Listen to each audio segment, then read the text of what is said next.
Dalam pekerjaan sehari-hari, kita tentunya banyak direpotkan dengan hal-hal yang bersifat administratif dan lebih-lebih itu menggunakan kertas yang seringkali mengotori meja kita. Terutama kertas itu digunakan untuk proses persetujuan, entah permohonan pengadaan barang, entah permohonan cuti, entah permohonan pencairan reimburse, dan lain sebagainya. Maka kita akan merubah itu semua dengan sistem digital semudah mungkin, secepat mungkin, seefisien mungkin, tapi tetap sesuai dengan peraturan perusahaan yang berlaku atau peraturan organisasi yang berlaku. Oke, kita akan menggunakan proses yang kira-kira seperti ini. Dari submitter atau orang yang mengisi form ini kita akan sebut di sini sebagai requestor. Sekali lagi, orang yang mengisi form ini nanti kita akan sebut di sistem ini dengan istilah requestor. Dari requestor nanti akan masuk ke orang yang perlu untuk menandatangani atau mengapprove dari permohonan kita. Orang yang melakukan approve di permohonan kita, kita akan sebut sebagai recipient. Lalu akan di-approve oleh orang yang melakukan approval berikutnya atau recipient berikutnya. Jika prosesnya sudah selesai, maka akan memberikan informasi ke requestor bahwa proses approvalnya sudah selesai. Nah, kita akan menggunakan bantuan yaitu dengan Google Form. Ikuti petunjuk berikut ini. Pada mesin pencarian Google, kita cari Google Form dan setelah itu kita klik cari dan kita pilih opsi Google Form sebagaimana di layar. Kita buat Google Form seperti biasa, kita klik tombol tambah di pojok kiri atas, dan ini sama kayak saya yakin para penonton yang ada di sini sudah bisa untuk membuat Google Form, dan kita buat Google Form sesuai dengan kebutuhan kita. Sekali lagi, kita buat Google Form sesuai dengan kebutuhan kita. Lalu, langkah berikutnya adalah kita perlu menginstal sistem pembantu. Sistem pembantu itu di Google Form biasa disebut sebagai add-on.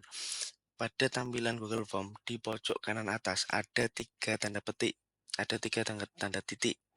Kita pilih tiga tanda titik yang ada di bawah.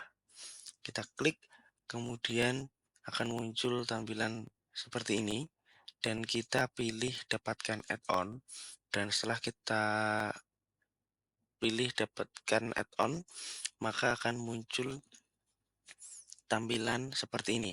Kita pilih telusuri aplikasi dan kita cari yaitu From Approvals. Di Form Approvals itu kita klik Form Approvals, lalu akan muncul tampilan seperti yang ada di layar. Nah, kita pilih logo Form Approvals yang paling kiri, yang warnanya hijau ada centang kuning, kita klik itu. Setelah kita klik, kita pilih tombol install. Setelah kita pilih tombol install, kita klik lanjutkan, dan setelah dilanjutkan maka akan ada tampilan seperti ini. Kita pilih email yang kita gunakan untuk membuat Google Form ini. Kita klik emailnya, lalu setelah kita klik akan ada persetujuan syarat dan ketentuan. Kita scroll ke bawah dan klik izinkan, lalu loading. Setelah loading, maka sistem pembantu kita sudah terinstall di Google Form kita.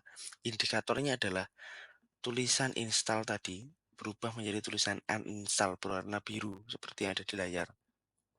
Nah, berikutnya, karena kita menambahkan add-ons atau sistem pembantu di Google Form kita, tampilannya berbeda dengan Google Form yang belum terinstall add-ons, yaitu ada tambahan menu add-ons di atas. Nah, tambahan menu itu kita klik, lalu kita buka Open the Add-ons. Setelah kita buka Open the Add-ons, maka akan loading seperti ini. Dan akan muncul tampilan seperti ini. Tampilan ini, welcome form approvals is designed, dan seterusnya, itu hanya muncul ketika kita pertama kali menggunakan sistem ini di akun Google kita. Oke, setelah itu kita klik next. Dan setelah kita klik next, kita pilih area kita atau region kita. Kita pilih Asia dan setelah itu muncul tampilan seperti ini, kita pilih authorize now. Dan setelah itu akan muncul lagi tampilan seperti ini, pilih akun Google kita seperti tadi, kita klik di sini dan setelah itu akan muncul lagi tampilan persetujuan syarat dan ketentuan seperti ini. Kita lihat di paling bawah ada batal atau izinkan, kita pilih saja izinkan. Dan setelah kita izinkan, maka tampilan form approval kita akan seperti ini. Jadi kalau kita sudah melewati proses tadi dan kita akan menggunakan sistem approval ini untuk form-form yang lain, ketika kita klik add-on maka otomatis muncul seperti ini. Proses approval yang tadi kita lewati. Ini hanya untuk pertama kali saja seperti ini. Oke, kita lihat di sini. Di sini ada logo plus berwarna putih dan logo plus berwarna hitam. Oke, untuk logo plus berwarna putih sendiri itu digunakan untuk menambahkan resipien atau orang yang perlu melakukan approval, tapi sifatnya adalah static atau di sistem ini disebut sebagai static recipient, yang mana static recipient digunakan untuk orang yang perlu melakukan approve tapi dia saja, tidak berubah-ubah, statis sifatnya. Oke, nanti kita jelaskan.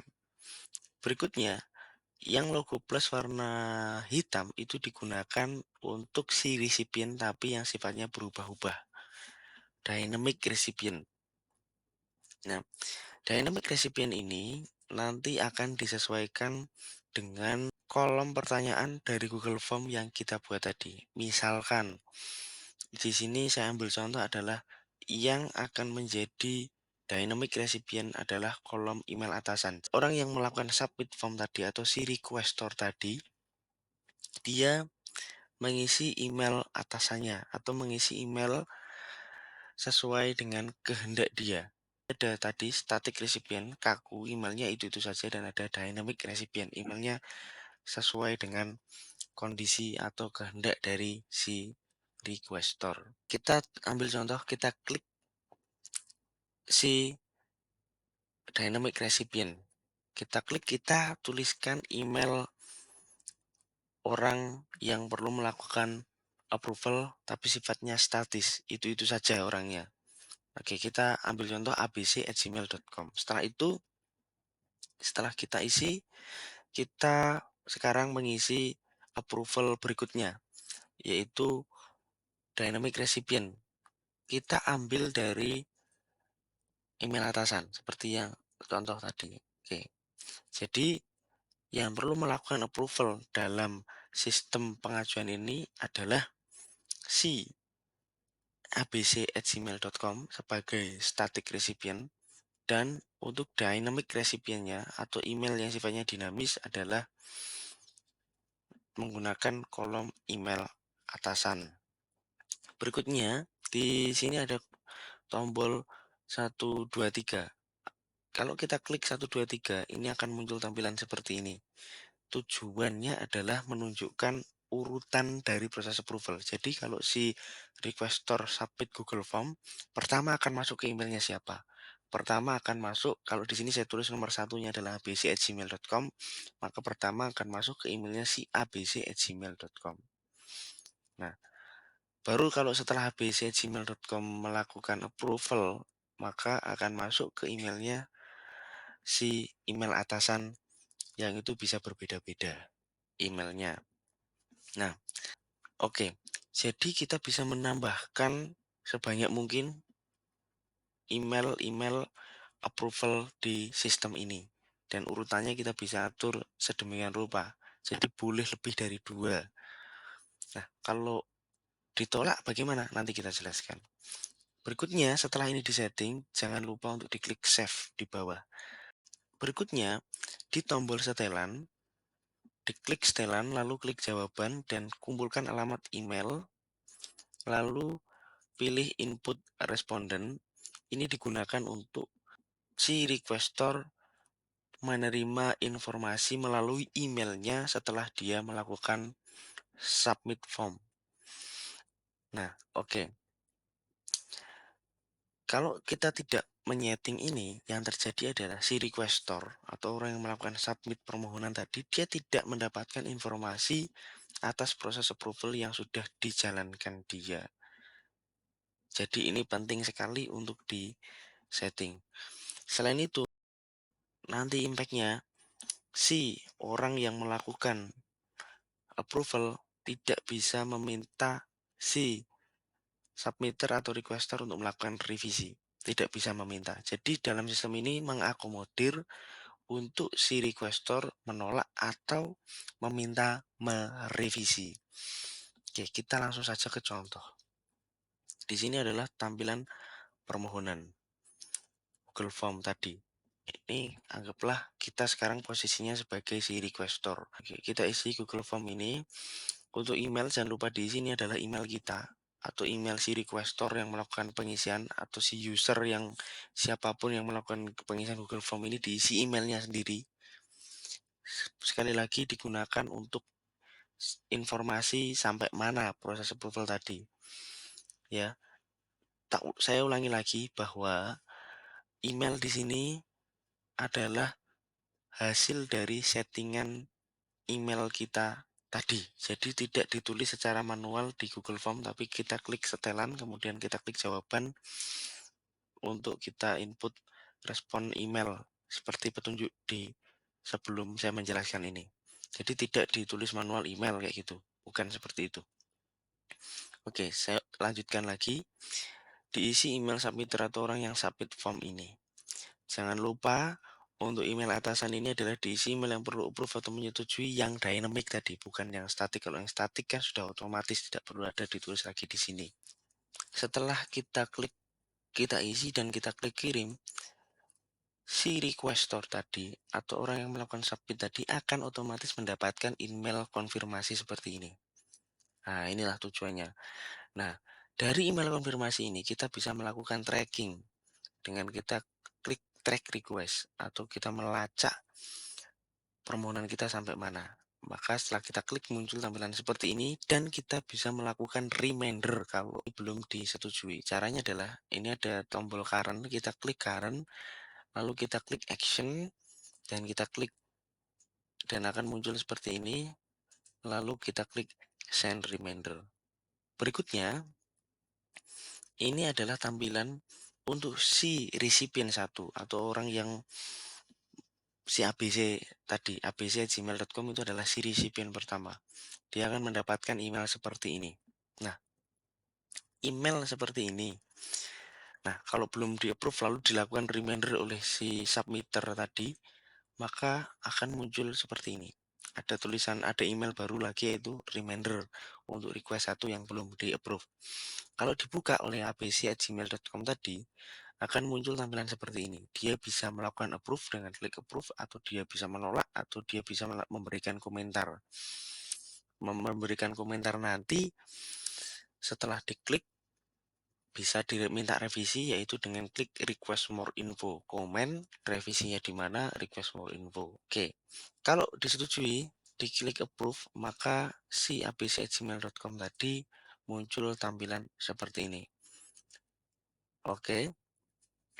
Setelah itu masuk ke email si dynamic recipient tadi, si email atasan tadi. Ya, email atasan tadi si nomor 2 ini, current berada di sini. Dia akan muncul email seperti ini. Karena dia adalah si recipient terakhir, maka setelah dia melakukan approval akan ada konfirmasi dari sistem form approval seperti ini.